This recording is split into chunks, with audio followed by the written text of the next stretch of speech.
अगर है तुम में इतना गूदा कि इस सवाल को खुद सोल्व कर सकते हो तो पहले वीडियो रोक के करो, फिर मेरे से समझना। देखिए मेरे भाई, सवाल ने कहा कि s जो है वो इन 4 संख्याओं का योग है, जहां a b c d में कोई रिलेशन नहीं दे रखा, बस सीधा ही दे रखा है a b c d are natural number. अब कह रहे हैं इन सबके जोड़ को अगर 10 से डिवाइड करते हैं तो बताइए कितने रिमाइंडर्स आ सकते हैं, कितने शेषफल हो सकते हैं।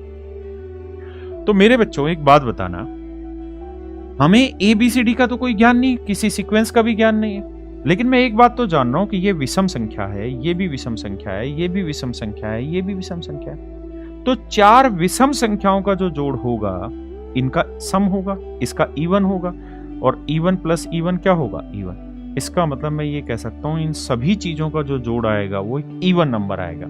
और अगर इन सारी चीजों का जोड़ एक इवन नंबर आएगा तो किसी भी इवन नंबर को, सम संख्या को 10 से भाग दोगे तो क्या शेषफल हो सकता है, 0 आ सकता है, 2 आ सकता है, 4 आ सकता है, 6 आ सकता है, 8 आ सकता है। भाई अगर आप किसी नंबर को 10 से डिवाइड कर रहे हैं तो जो आखिरी डिजिट होगा वही तो रिमाइंडर होगा, और इवन नंबर है तो इवन नंबर के आखिरी डिजिट क्या हो सकते हैं, 0, 2, 4, 6, 8। तो कुल मिलाकर उसने पूछा कितने रिमाइंडर्स आ सकते हैं, तो मेरे राजा 5 शेषफल यहां आ सकते हैं, तो सही आंसर होगा 5।